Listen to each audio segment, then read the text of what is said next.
Welcome at Newcastle Training Center. This is your trainer Shahzad Anwar. आज की training में आप ये सीखने जा रहे हैं कि एक्सेल में सेल रेफरेंसेस को कैसे यूज़ करते हैं ताकि जब आप डेटा को मैनिपुलेट करें अगेंस्ट डिफरेंट रेफरेंसेस तो आप कैसे मैनिपुलेट करें. So let's look at our data. Here on the screen you see a sales data जिसमें सेल्स रैप की जो सेल्स वैल्यू है वो गिवन है. और लेट्स से कि हम ये चाह रहे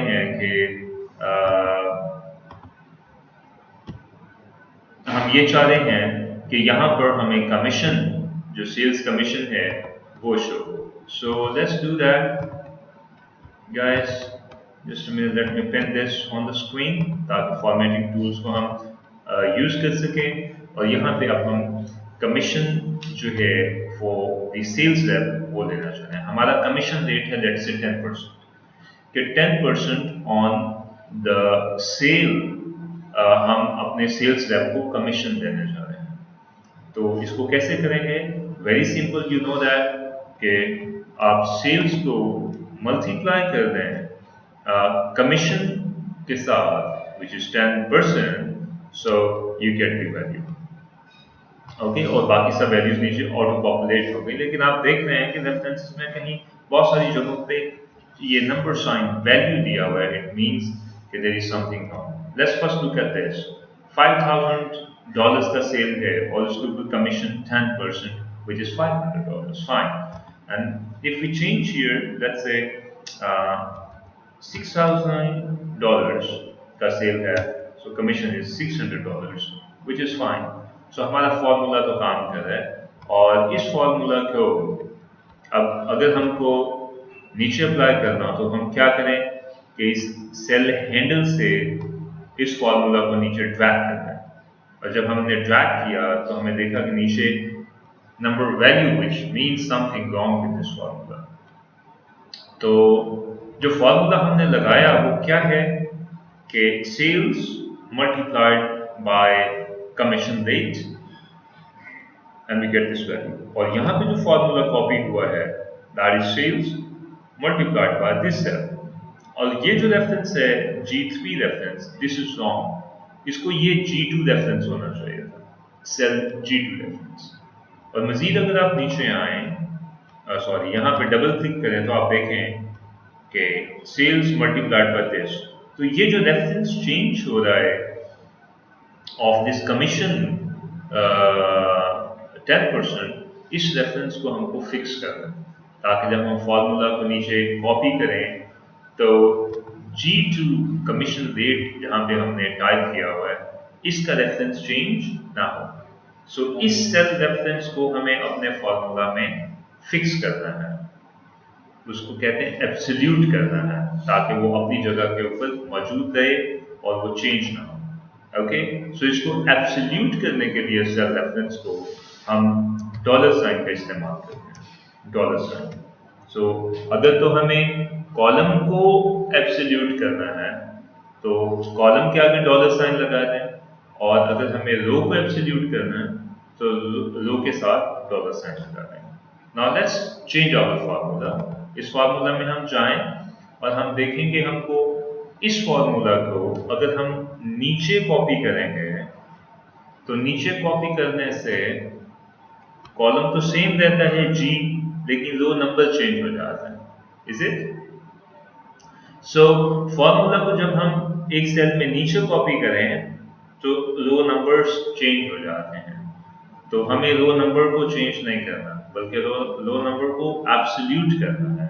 तो ये जो रो नंबर हमारा है 2 फॉर्मूला में, इससे पहले डॉलर साइन लगा दीजिए तो अब ये रो रेफरेंस एब्सोल्यूट हो जाएगा. ओके, तो रेफरेंस एब्सोल्यूट हो गया हमारा.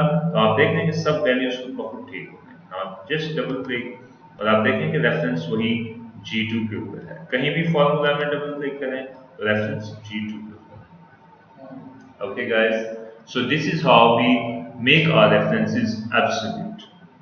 और लाइकवाइज अगर हमको फॉर्मूला को लेफ्ट से राइट पे कॉपी करना है सपोज, तो फॉर्मूला को लेफ्ट से राइट कॉपी करने में आप देख रहे हैं कि कॉलम रेफरेंस चेंज हो जाएगा, जी से एच के ऊपर आ जाएगा रेफरेंस। तो अगर ऐसी ज़रूरत हो तो हमको फिर अपने कॉलम को भी एब्सोल्यूट करना है। Okay, I hope you got this info. The idea जो relative reference है, relative reference वो reference है कि जिसमें फॉर्मूला दूसरी लोकेशन पे कॉपी करने से उसके रेफरेंसेस भी चेंज हो जाते हैं। जैसे अगर फॉर्मूला हम ऊपर से नीचे कॉपी करें तो ये जो रेफरेंस है इस सेल का सेल्स के कॉलम में वो भी ऊपर से नीचे शिफ्ट हो जाता है। तो जहां पे रेफरेंसेस को लॉजिकली चेंज होना हो उन रेफरेंसेस को हम रिलेटिव रेफरेंसेस कहते हैं, और जहां पे हमें उनको एब्सोल्यूट करना हो उनके लिए हम dollar sign as a prefix use करते हैं। ठीक है, एक और हम बिजनेस केस को लेते हैं और फिर देखते हैं कि उसमें हमारे रेफरेंसेस कैसे अप्लाई करना है। Let's zoom in this data guys, और ये भी है हमारे पास सेल्स का डेटा। और इस सेल्स डेटा में हम ये देख रहे हैं कि हमारे पास सेल्स रेप हैं, काफ़ी ज़्यादा डेटा, ये there are hundreds of records कि हमारे सेल्स रेप ने इतने जो सेल्स किए हैं उनका डेटा है। और what we are looking at here कि जो प्रोडक्ट्स हैं लाइक बेलून एंड कालूटा एंड अदर प्रोडक्ट्स, इन प्रोडक्ट्स का इंफॉर्मेशन यहाँ पे है और हम ये चाह रहे हैं कि इनका जो सम ऑफ सेल्स है फॉर द प्रोडक्ट्स वो सामने शो हो। ओके, सो यहाँ पे आप देख रहे हैं कि इसको सम इफ एस फॉर्मूला की मदद से हमने सामने शो किया हुआ है। ठीक है गाइस, और अभी हम डेट रेंज की बात नहीं करें, ऑल्दो कि यहाँ पे आप देख रहे हैं कि डिफरेंट डेट रेंज में मंथ्स में यानी 4th and 5th and 6th different date range के अंदर ये कैलकुलेशन की हुई। Let's forget the date range at the moment, हम जस्ट ये देखना चाह रहे हैं कि जो प्रोडक्ट बैलेंस है उसका टोटल सम ऑफ सेल्स क्या है। Okay, let's look at that. कैसे करेंगे हम? Equal some if S right, और सम रेंज बता दें। सम रेंज हमारा है ये, जिसको सम करना है इस पर क्लिक करें, shift control and down arrow, the range selected, comma, और अब ऊपर जाने के लिए अप एरो की प्रेस करें, और ये जो एक्स्ट्रा रेफरेंस आ गया इसको बैक स्पेस करके आप डिलीट करें। उसके बाद क्राइटेरिया बताएं कि आपका क्राइटेरिया रेंज क्या है। क्राइटेरिया रेंज है हमारा प्रोडक्ट के, प्रोडक्ट के ऊपर चाहिए ना हमको, तो प्रोडक्ट पे क्लिक करें फर्स्ट सेल पे, then shift control down arrow, okay, range select होगी, then comma and then press up arrow key ताकि आप ऊपर जा सके वापस, और ये जो एक्स्ट्रा रेफरेंस आ गया इसको बैक स्पेस से डिलीट कर दें, and then you mention your criteria. इस क्राइटेरिया रेंज में क्राइटेरिया क्या है जो हम यहाँ पे लिखें, इस प्रोडक्ट का नाम ये हमारा क्राइटेरिया है। ठीक है, तो इसको हम क्लोज करें और एंटर करें, तो हमारे पास जो बैलेंस प्रोडक्ट है उसका सम ऑफ सेल्स यहाँ पे आ गया। You got it guys? Okay, अब अगर इस फॉर्मूला को हम नीचे कॉपी करें तो अब जरा चेक करें कि क्या हमारे रेफरेंसेस सारे अपडेट हुए। आप देख रहे हैं कि जो प्रोडक्ट है इसको तो नीचे ड्रैग होना चाहिए फॉर्मूला में और यहाँ भी, लेकिन ये जो हमारे सम रेंज है और क्राइटेरिया रेंज है इसको नीचे ड्रैग नहीं होना चाहिए। Is it?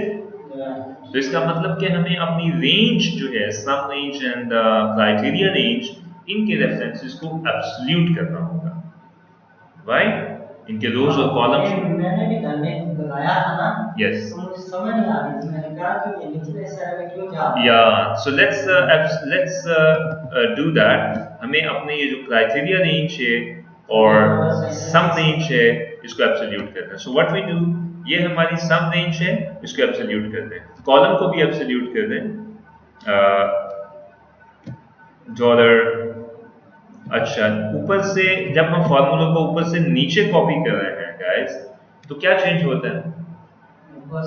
नीचे रो नंबर चेंज होता है, तो हमें रो नंबर को एब्सोल्यूट कर देना है। ठीक है, तो रो है ये 5 से पहले डॉलर साइन लगा दें, और ये रो नंबर है 771, इससे पहले डॉलर साइन लगा दें। ऐसे ही आप अपने क्राइटेरिया रेंज में जाइए और यहाँ पे भी रो नंबर से पहले डॉलर साइन लगा दीजिए। तो इस तरीके से हमने इन दोनों रेंजेस को एब्सोल्यूट कर दिया, ताकि फॉर्मूला नीचे ड्रैग करने से रेफरेंस नीचे ड्रैग नहीं हो। So let's do that again, और अभी डबल क्लिक करें। अभी आप देख रहे हैं कि अभी आपके रेंजेस बिल्कुल अपनी जगह पे फिक्स हो गए। Okay guys, this is how you make your cell references absolute. और लाइकवाइज अगर आपको लेट्स से अपने फॉर्मूला को यहाँ से राइट के ऊपर कॉपी करना है, लेट्स से, तो राइट के ऊपर कॉपी करने से आप देख रहे हैं इन केस अगर आपको करना पड़े तो आपके रेफरेंसेस भी जो रेंजेस के सामने जो क्राइटेरिया के रेफरेंस है वो भी राइट के ऊपर शिफ्ट हो गए, जो कि नहीं होने चाहिए इन केस ये हमारा एक सिचुएशन है। और ये जो आपका ये जो क्राइटेरिया है ये भी राइट पे मूव हो गया। इट मीन्स कि अगर आपके पास इस तरह की सिचुएशन हो कि फॉर्मूला को आपको लेफ्ट टू राइट और राइट टू लेफ्ट कॉपी करना हो, तो लेफ्ट राइट कॉपी करने से कॉलम्स चेंज होते हैं, तो जो आप कॉलम रेफरेंसेस हैं उनको भी एब्सोल्यूट कर दें। सो लेट्स डू दैट। इस अपने फर्स्ट फॉर्मूला में जाएं, यहीं पे सारी चेंजेस हम करेंगे, और यहाँ पे जाके हम अपनी रेंज, सम रेंज, इसके कॉलम से पहले सी कॉलम से पहले डॉलर साइन लगा दें, और यहाँ पे भी सी कॉलम से पहले डॉलर साइन लगा दें। तो अभी कॉलम्स भी हमारे एब्सोल्यूट हो गए, और ये हमारी क्राइटेरिया रेंज है, इसको भी एब्सोल्यूट कर दें, इनके कॉलम्स को भी। और जो हमारा क्राइटेरिया है ओके, उसके भी रोल उसको भी आप एब्सोल्यूट करें, लेकिन क्राइटेरिया के सिर्फ कॉलम को एब्सोल्यूट करना है, क्योंकि क्राइटेरिया जब नीचे मूव करेगा, नीचे कॉपी करेंगे, तो उसका रो नंबर तो चेंज होने चाहिए। तो अभी हम क्राइटेरिया के सिर्फ कॉलम को, एफ कॉलम को एब्सोल्यूट कर रहे हैं। Enter. Now we copy this formula towards right, और डबल क्लिक करके चेक करें, तो अभी आप देख रहे हैं कि सारे रेफरेंसेस प्रॉपर प्लेसेस के ऊपर एब्सोल्यूट हैं जैसे कि होने चाहिए। Here we go. Right guys? So I hope you enjoyed the training. See you in the next session. Do subscribe our channel please. Thank you and have a good day.